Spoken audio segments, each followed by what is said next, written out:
Welcome to Claremont County, Ohio. My name is Richard Crawford. I'm the historian for Claremont County, and we are today doing some work on some of the haunted sites in Claremont County. At this moment we're in Lucy Run Cemetery, site of the Lady in White. Behind me is Lucy's Run. This was named in honor of Lucy Robinson, who lived here. She was not a daughter of Charles Robinson, but a niece, and at the time her family did not live in this area.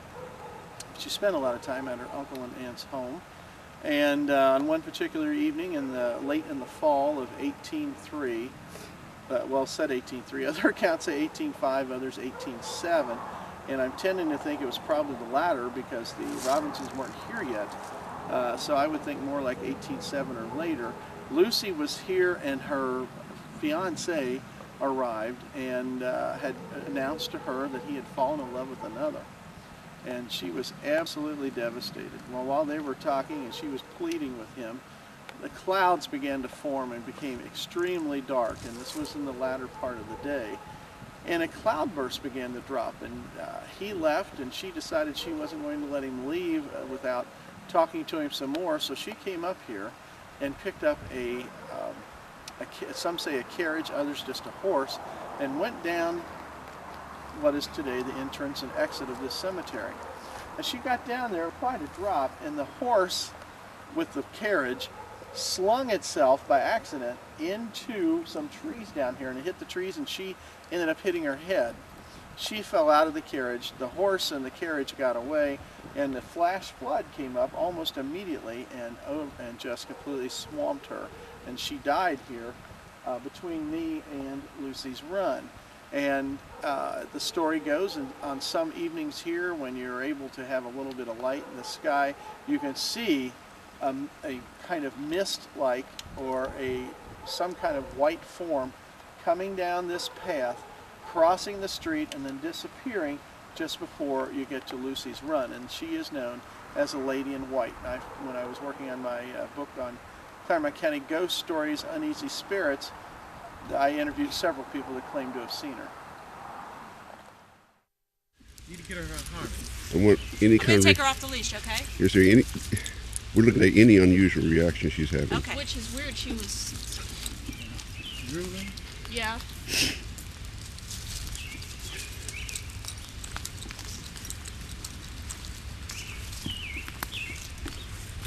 Okay.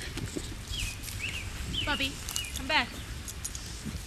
She needs to get her breathing down. Hold on. That's okay. She's just pulling on her throat real hard. Yeah, but does this happen often? It does. It does. Aspect too, right? Mm-hmm. I'm trying. I'm trying to see if there's something unusual happening to her. Is what I'm telling you. Is she reacting to something?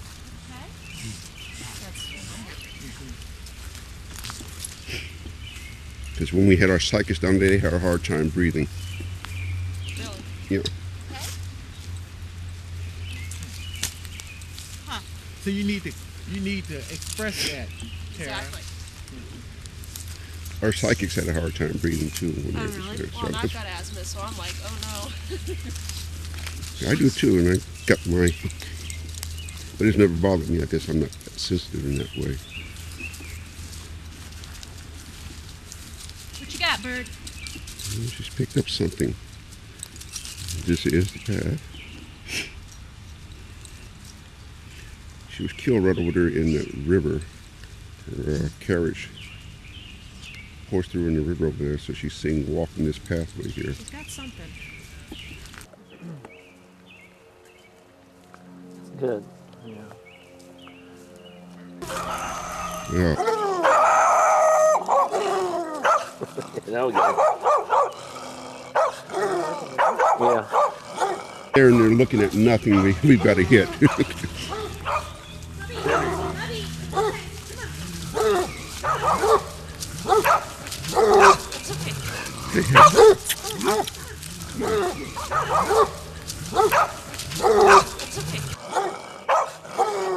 That's a good reaction, though. Are we haunted? Are we dead?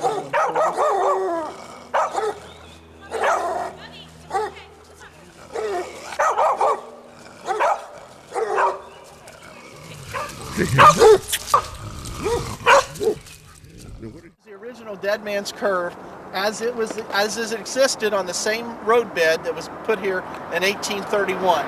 This was the old highway until 1968 when they widened the current road and hoping to eliminate the idea of a Dead Man's Curve. The bottom down where the road starts to come back up the hill was Slade's Tavern at Rapp's Corner, which would have been coming up right to where we are. Slade's Tavern was an old stagecoach stop, and a tavern it too was believed to have been haunted. After the road was abandoned in 1968, the old section of the building burned down.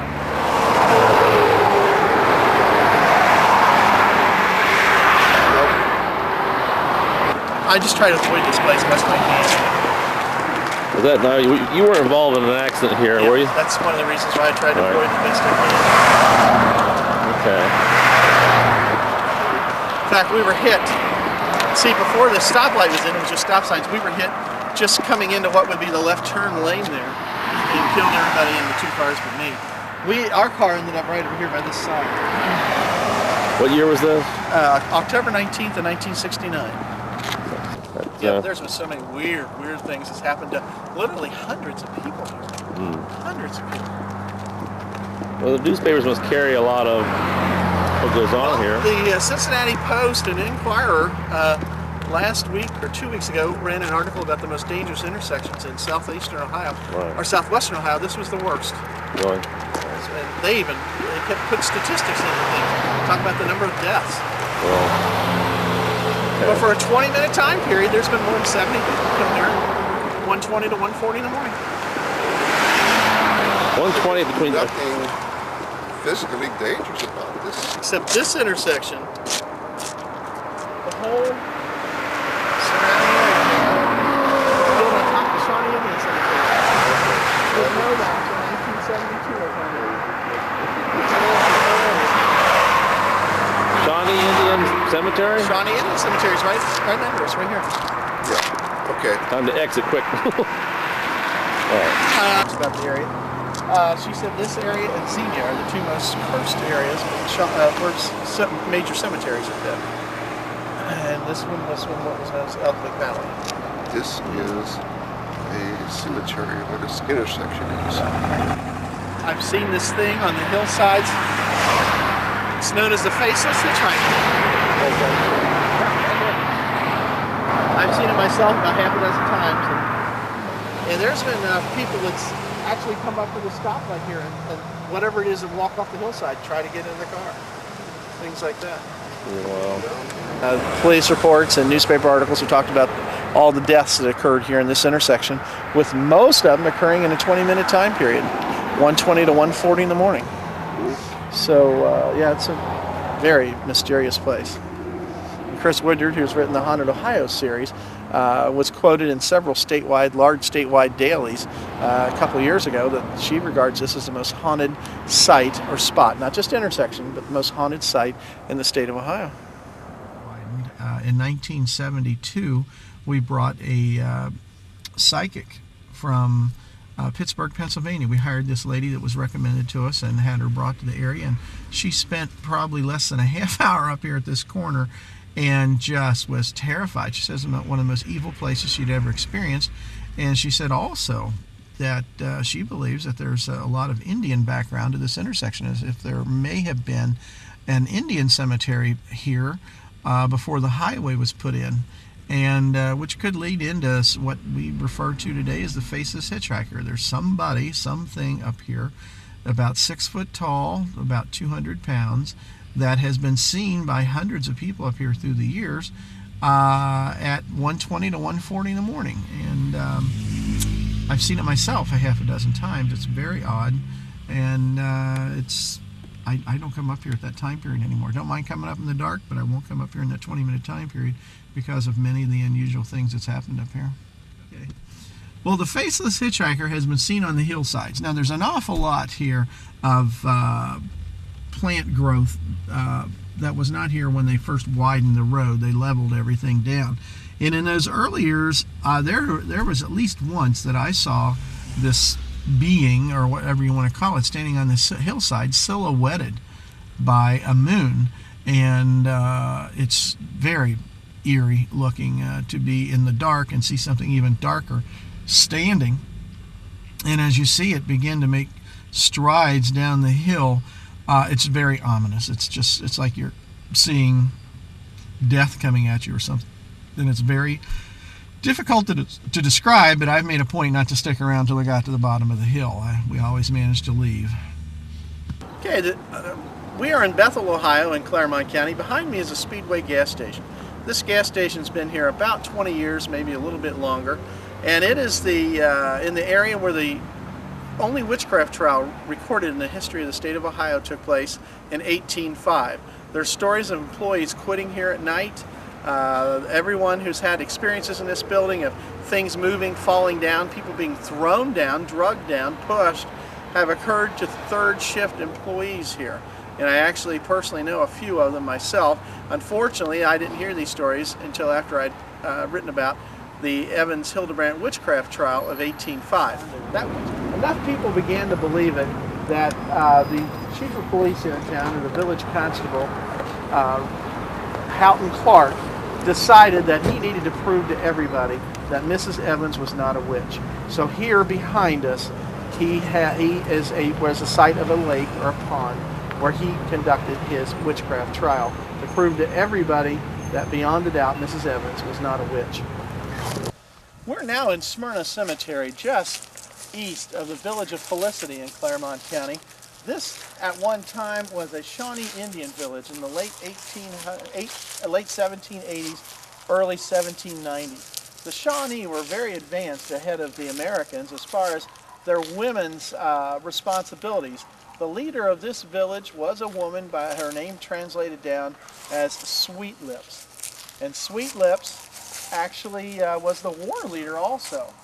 Christmas Eve night, 1787, where Felicity High School is standing today on Market Street, is the site of where John O'Bannon, the first surveyor in Claremont County, camped on the night of Christmas Eve, as I'd said, and they were attacked that night by a group of Shawnee Indian warriors from this village.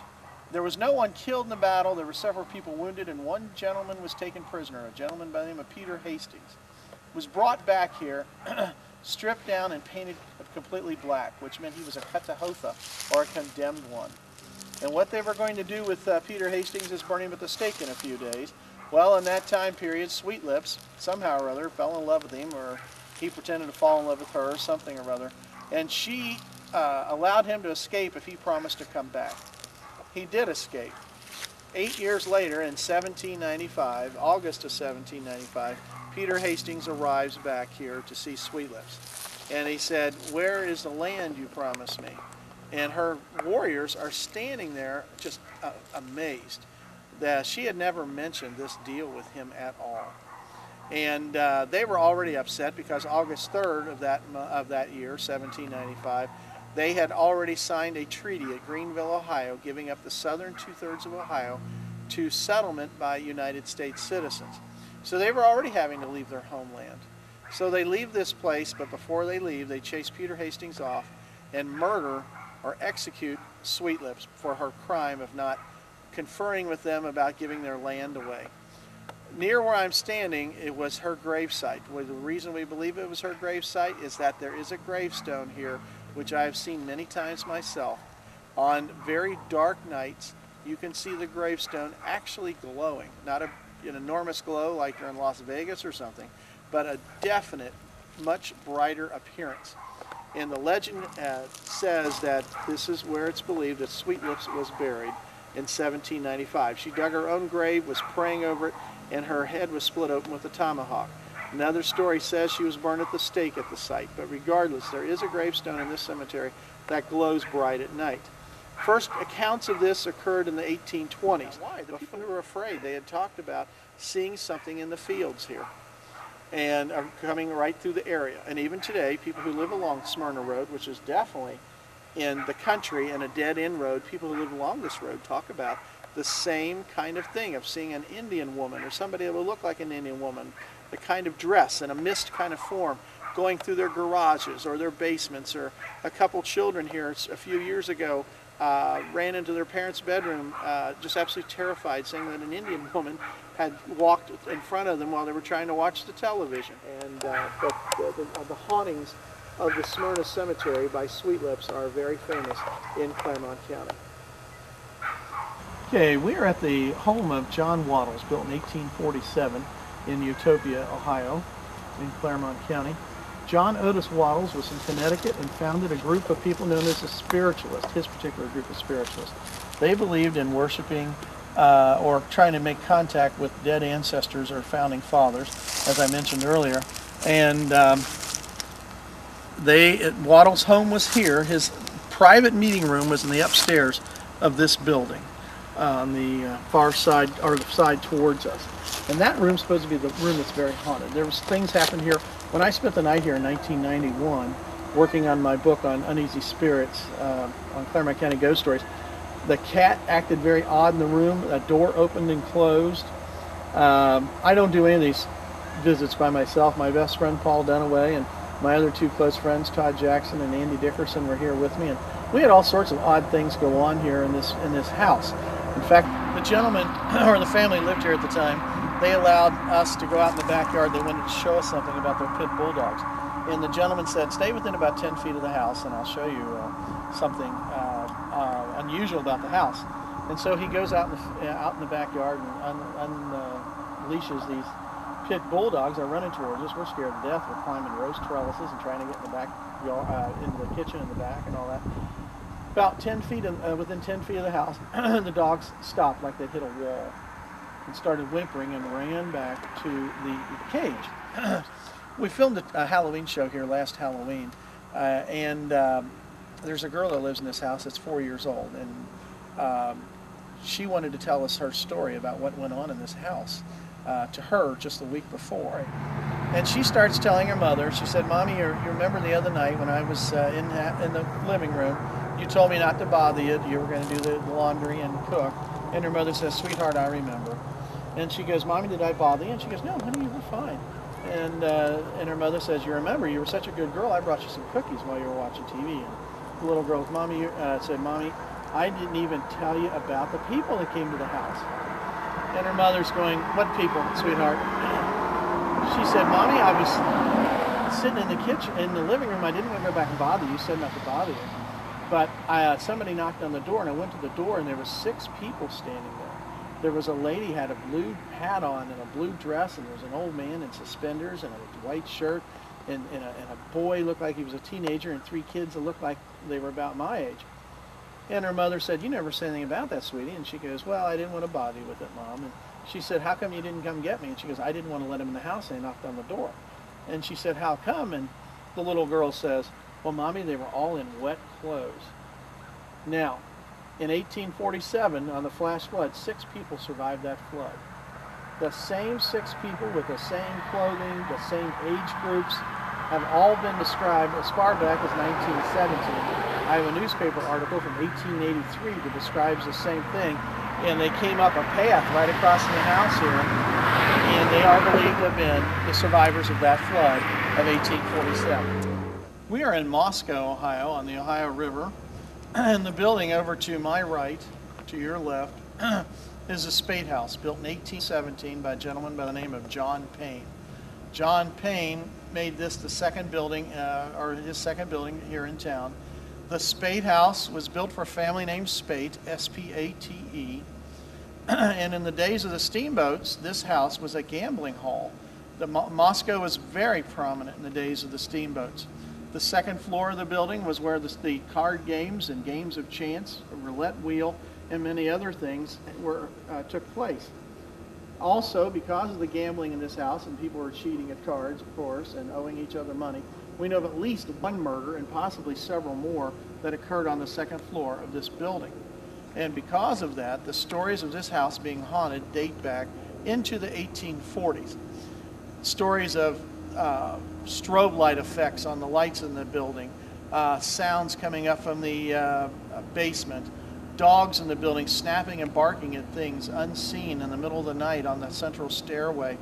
A former mayor of Moscow in the 1950s brought some friends over here to help a family move out and go on to the second floor of the house.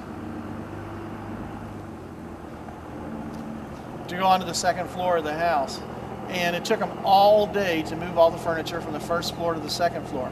They could not get a table out of the kitchen, and so all these big, brave, strong guys decided they were going to take the table apart to put it up on the second floor. Well, every one of those guys left the house. They said they were gone about 10 minutes, came back together, and they couldn't get back in the front door they'd come out of. And so what ended up happening is that one of the guys came around to the side door here, went in and tried to see what was wrong, why they couldn't get in the front door. Lo and behold, every bit of furniture that had taken them all day to move to the second floor was back on the first floor in about 10-15 minutes. There's been photographs of family reunions shot out here in front along the old wall where people are in the picture, and I've actually seen one of the pictures. I saw it back in the fall of '86, where there were people standing here in a group, and the people that lived here said there's two people in this picture that shouldn't be in here. And I said, what's wrong? They asked me, do you see anything that looks odd about this picture? And I said, well, these two people look sort of faded out. We go in the house, they show me pictures of these people. One had died in the 1920s, and the other one had died in the 1890s, and they reappeared for the family portrait. So there's all sorts of things. There's stories about a dog barking at all hours of the night in this place. The family that lived here owned a dog that wouldn't quit barking when his master was killed here in the house. And so in order to get the dog to quit barking, they killed the dog, put it in a burlap bag, and threw it in the Ohio River. So there's stories of that going on. The house has an incredible history. Not only is it haunted, and people have had trouble selling it and getting more people to move in, this building entertained Marquis de Lafayette at a wine and cheese party in the backyard on his farewell visit to the United States in 1825. Henry Clay's visited here, John Quincy Adams, Andrew Jackson. This building has entertained and hosted many, many prominent people. But today it is privately owned, and the people here love the things going on as far as the hauntings. Last time I was in the house was September, about a year ago, asking the people permission if we could give tours of the area and talk about the hauntings of their home. And things went on the night I came here to talk to the people. Curtains moving around as if some child may be brushing through the area, doors opening and closing, cold spots, breezes coming through the house. It's a tremendous place. Well, I want to thank everybody for the opportunity of me entering your homes and teaching you a little bit of the history of Claremont County. Actually a haunted history of Claremont County, wonderful haunted spots, lots of history here. And I hope this gets you all excited, not only about ghost stories, but please, every area has an incredible amount of history. Find out all you can about your history from your historical societies, and support your local historical societies. Join them. If you know of anything, get in contact with them.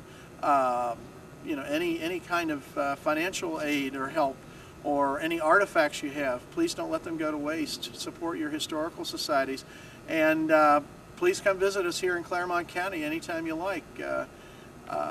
It's It's a lot of history here, and I'm sure we can scare up something for you on your visit here. Thank you, and good evening.